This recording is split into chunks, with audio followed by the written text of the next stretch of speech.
commencer. Donc on a une image en plus qui c'est pas une image très rigolote pour ouvrir ce Trésor Foot. On va se méfier de toute interprétation, mais quand même, on va juste le geste est controversé. Voilà, on va juste montrer l'image et un peu partout. Ensuite, et vous allez nous dire ce que vous en pensez. Chacun fera son interprétation et on entendra évidemment la version du principal intéressé. En tout cas, c'était lors de la victoire de la Côte d'Ivoire contre le Mali hier soir en ouverture des qualifs pour la Coupe du Monde. Le défenseur parisien Serge Aurier a fait parler de lui. Regardez, lors de la célébration d'un but, il a mimé ce qui semble être un égorgement. Vous le voyez, on vous a mis l'image à plusieurs reprises. Ce geste donc est assez explicite de la part de l'international ivoirien, défenseur du Paris Saint-Germain. On voulait vous montrer cette image qui est certes qui fait polémique, qui commence à faire polémique, qui est un peu controversée, mais on va pas s'attarder sur des jugements hâtifs. C'est vrai ce que vous dites et il faut se méfier évidemment de toute interprétation puisque c'est une image. Mais Serge Aurier, il est quand même dans beaucoup de polémiques. On est dans un climat extrêmement tendu. Ce geste, évidemment, chacun peut l'interpréter d'une certaine manière et je ne m'y risquerai pas, mais vous comprenez bien ce que je veux dire. Donc, qu'est-ce que ça veut dire? Qu'est-ce que ça signifie? Moi, je suis atterrée qu'on commence par ça. Je suis désolée parce que cette image-là, elle a rien d'extraordinaire. On va encore une fois tomber sur ce pauvre Serge Aurier.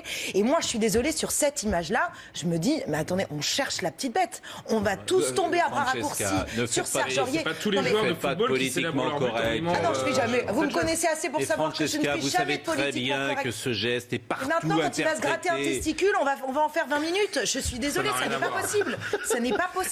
Mais vous savez très bien que j'ai raison. Elle l'a fait. Je ne sais même pas comment ça arrive. Cette comparaison peut arriver dans votre cerveau. Mais parce que ça veut dire qu'on surinterprète. Qu'est-ce que vous on en parlait avec Bruno Cavani tous les week-ends qui marque tout le temps en ce moment. Ah bon. Non, vas-y. Mais c'est Bruno qui le disait.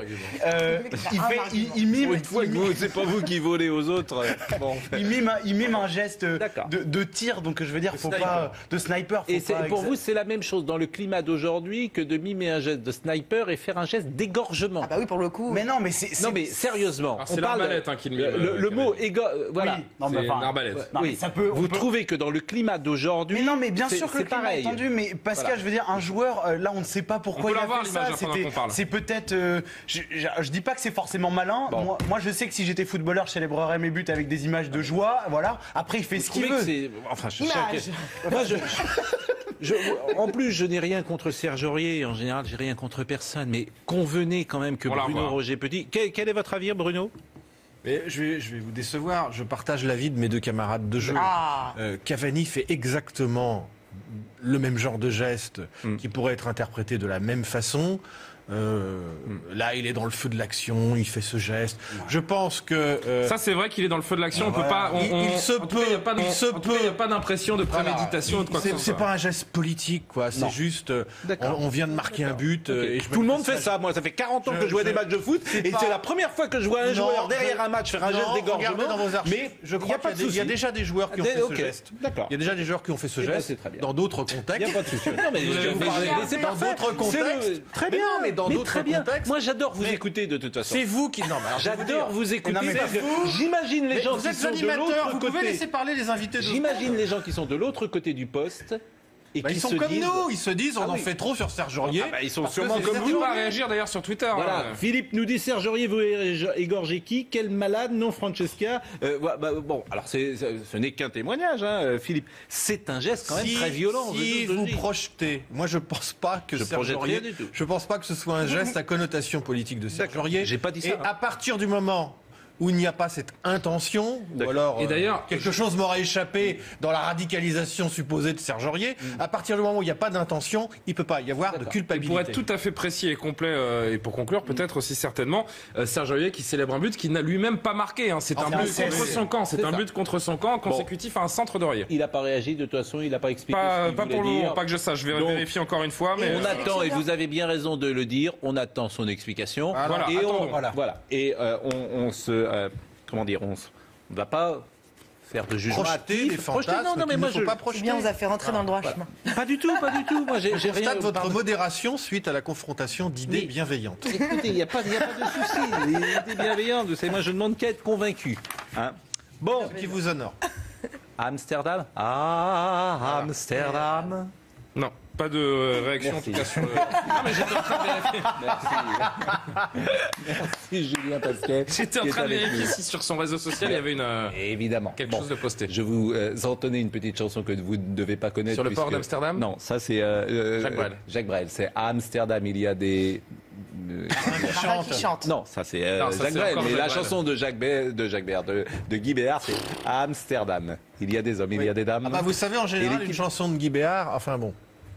Bon, en tout cas, les joueurs de l'équipe de France, les joueurs de l'équipe de France sont à Amsterdam. C'est pour ça que je vous disais cela. Tout à fait. Ils sont arrivés il y a 35 minutes, très précisément, puisqu'ils ont pris possession de leur quartier, leur hôtel, à 12h30 très précise. Regardez ces images fournies par la Fédération française de football.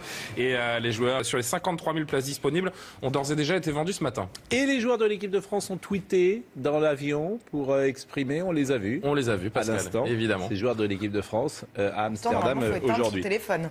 Pardon? Non, son téléphone, normalement. C'est avant et c'est encadré par la fédération. Hashtag 13h Foot. Vous pouvez donner évidemment votre avis. On parlait de Serge Aurier 2 secondes. Je préfère les célébrations de Griezmann heureuses et avec de la danse. Le médecin à 100%, mais tout le monde ne pense pas cela. Tout le monde ne pense pas ça. Par exemple, Chicharito, 66, dit chaque geste de Serge Aurier est scruté. Il faut arrêter, Pascal. Il a le droit de libérer ses émotions. Donc moi, je cite tout. Je ne citerai pas simplement Black Apart qui m'insulte. Donc, voilà. Il dit black à part, donc je dirais pas ce qu'il dit. Pascal, justement, vous parlez de la célébration joyeuse d'Antoine Griezmann. Oui. Qu'est-ce qu'il fait quand il célèbre ses buts? Il fait ça, non? Comment? Oui. Ça veut dire quoi? Ça, en fait, c'est la chorégraphie d'une chanson d'un chanteur qui s'appelle Drake. C'est Hotline Bling. Et en fait, il fait le téléphone. Nanana, Hotline Bling. Voilà, comme ça, vous le saurez. C'est sympa, ça. C'est plutôt rigolo. C'est un peu plus moderne que les chanteurs dont vous parlez. C'est bien de l'apprendre aujourd'hui. C'était juste une des images de l'Euro. Enfin, non, c'est bien. Oui, non, mais je sais que c'était. Chacun son rythme. J'ai oublié, effectivement, l'auteur que vous allez. Drake. Je connais, enfin tout le monde. Oui, mais vous connaissez tout, Bruno Roger Petit. Vous êtes un puits de science. C'est vrai. Et un puits sans fond. C'est vrai. Un puits sans fond. Un puits. Bon, demain soir. Le tonneau des Danaïdes. Le tonneau des Danaïdes. Notre ami Apollinaire. On est dans le tonneau des Danaïdes à 13h. C'est qu'il y a des gens qui se réveillent à cette heure-là, qui vous écoutent dans la semaine. Ils me disent, je me réveille avec Bruno Roger Petit. Les incitera. Et ils éteignent la télé parfois tout de suite. C'est pas ce que disent les autres. Non, je vous taquine. Julien. Un autre tweet très rapidement. Les All Blacks le font à chaque match et on n'en fait pas un foin, nous dit Johnny. Le haka, c'est un chant de guerre avec le haka, c'est un chant guerrier. Et voilà. Et là, on n'a pas envie de voir forcément des actes guerriers sur les terrains. Le débat est ouvert. Bon, bref. Demain soir, Pays-Bas-France, c'est Amsterdam. Et de qui on va parler? À votre avis? De Kevin Gamero. Tout à fait. Héros de France-Bulgarie, présent hier en conférence de presse. Vous avez vu, ping-pong, ça marche, mais c'est ça. Tout est écrit. C'est écrit, on a des auteurs en plus. Après avoir inscrit un doublé contre les Bulgares, l'attaquant de l'Atlético, je finis. L'attaquant de l'Atlético a conscience de revenir de loin. Avant le précédent rassemblement, on rappelle qu'il n'avait plus été convoqué en équipe de France depuis près de 5 ans. Le Picard de 29 ans a su profiter du contexte pour saisir sa chance. Maintenant, à lui de se faire une place un peu plus pérenne. 29 ans, 10 sélections, 3 buts. Sa première sélection, on le rappelle, remonte au 3 septembre 2010. Gamero est-il Monte Cristo? Edmond Dantès, écoutez-le hier en conférence de presse. Je sais pas. Je pense que non, c'est une petite revanche sur ce qui a pu se passer, ce qui a pu se dire sur moi. Maintenant, comme je t'ai dit, comme je vous l'ai dit,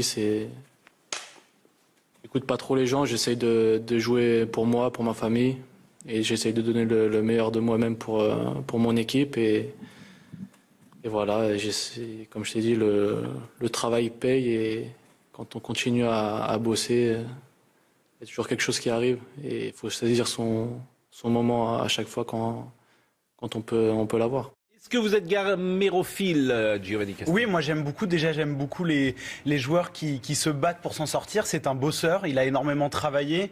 Il n'a pas toujours été titulaire au FC Séville, il a su s'imposer, il a su prendre une nouvelle dimension. Il arrive à l'Atlético Madrid, il fait de très bonnes choses, voilà. Et j'aime surtout les joueurs qui sont comme Gamero, comme Griezmann, sont des joueurs qui mouillent énormément le maillot. C'est des joueurs qui permettent de faire un pressing très haut, donc qui permet à son équipe de rester très haut sur le terrain. Et ça, j'apprécie. aussi. Et en plus, il tord un peu le coup aux idées reçues que pour avoir un attaquant pivot, il faut un attaquant grand, un attaquant de grand gabarit. C'est un joueur petit, tonique, qui peut jouer en remise. Donc voilà, c'est un joueur qui me plaît énormément. Ce qui est étonnant, c'est que dans le Parisien que j'ai sous les yeux ce matin, il y avait le mot obstiné. Vous voyez, obstiné, un itinéraire d'un obstiné. Oui. Et dans l'équipe, c'était le même mot, c'était le même titre, obstiné. Mais ça le qualifie très bien. Ouais, c'est pareil, vous partagez, vous êtes un fan de Gamero Oui, je partage entièrement ce que vient de dire Giovanni. Et puis quand même, il faudra peut-être le dire aussi, merci l'Espagne. Oui, merci l'Espagne d'avoir